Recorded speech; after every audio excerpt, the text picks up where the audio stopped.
Assalamualaikum warahmatullahi wabarakatuh. Perkenalkan, kami dari kelompok 9 akan mempresentasikan video tentang kearifan lokal. Pada sebelum itu, biarkan kami perkenalan diri terlebih dahulu. Perkenalkan, nama saya Emroy Faisal.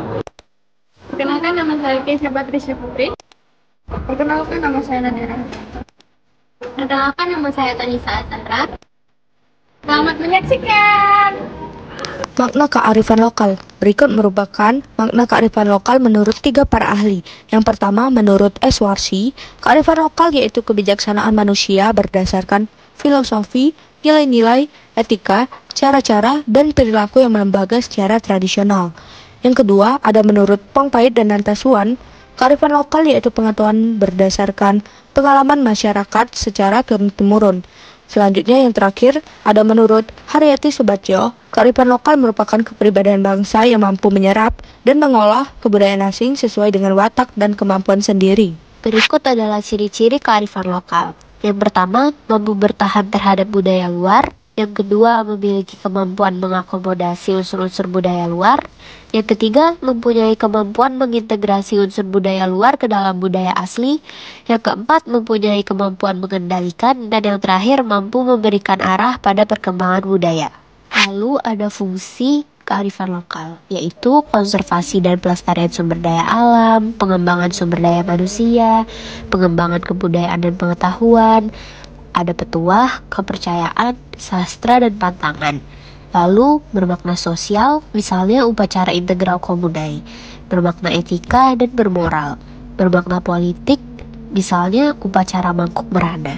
Bentuk-bentuk kearifan lokal. A. Berwujud nyata. Yang pertama, tekstual berupa sistem nilai, tata cara, dan aturan dalam catatan tulisan. Misalnya, kitab tradisional Jawa atau lebih sering disebut dengan primban, kalender, dan naskah daun lontar.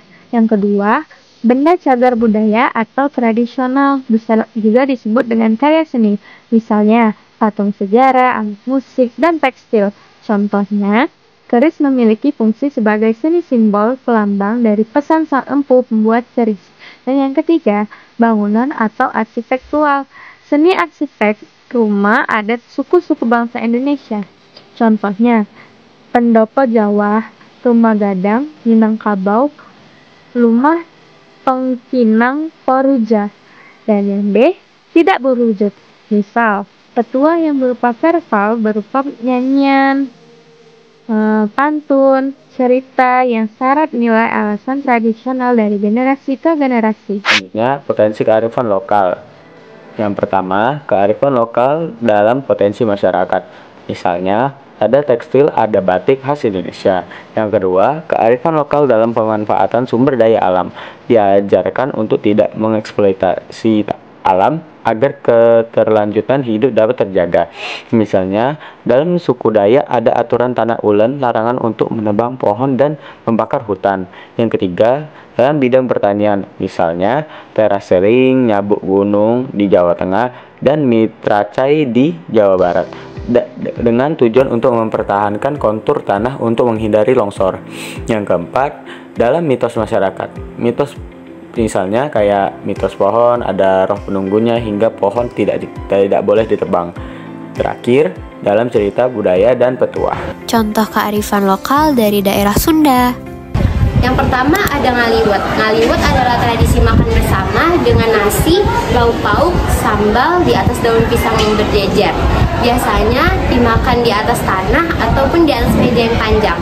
Tradisi ini menggambarkan kekeluargaan, kebersamaan, dan kesederhanaan. Yang kedua adalah sabilulungan. Sabilulungan adalah istilah Sunda yang berarti semangat gotong royong dan kerjasama untuk membangun satu tujuan yang sama.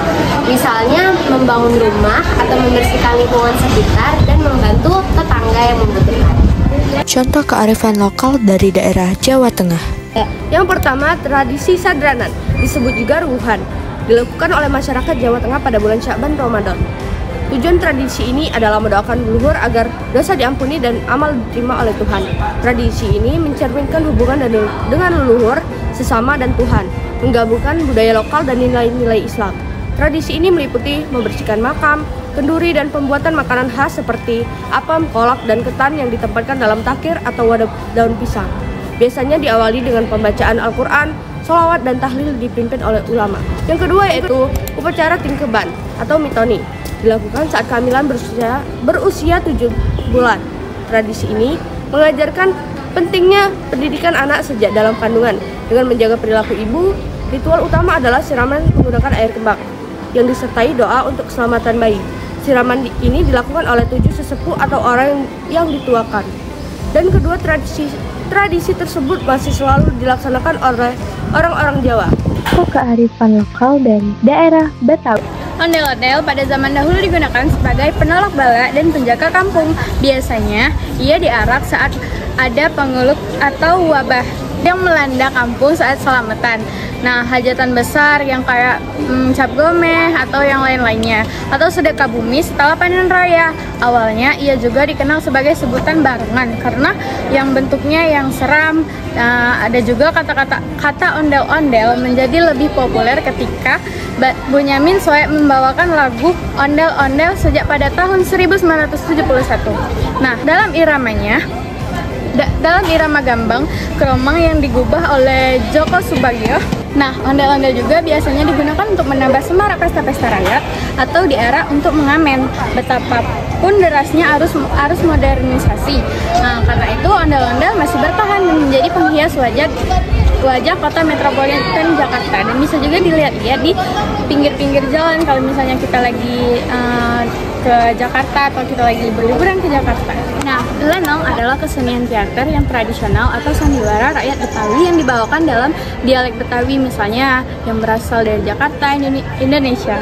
Nah, kesenian tradisional ini diiringi dengan musik gambang, kromong dengan alat-alat musik seperti gambang, kromong, gong, gendang, habis itu kamper, suling, dan kecrek.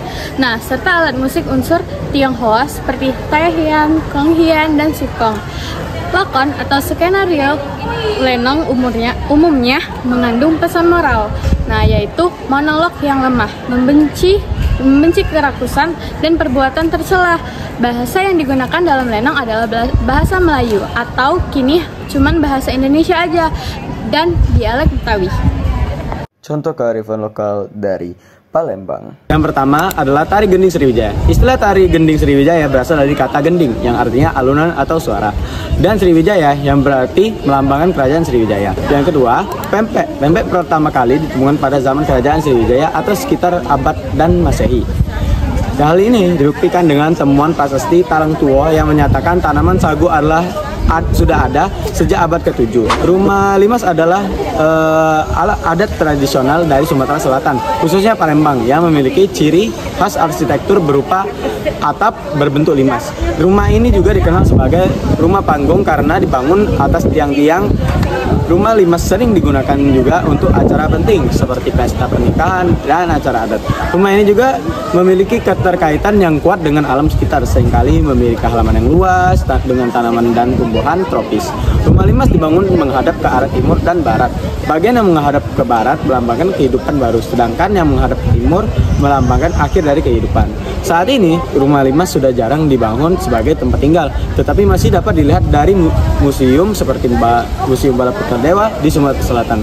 Rumah limas juga pernah muncul di mata uang pecahan 10.000. Oke guys, jadi sekian video yang dapat kami tampilkan. Semoga kalian suka. Dadah!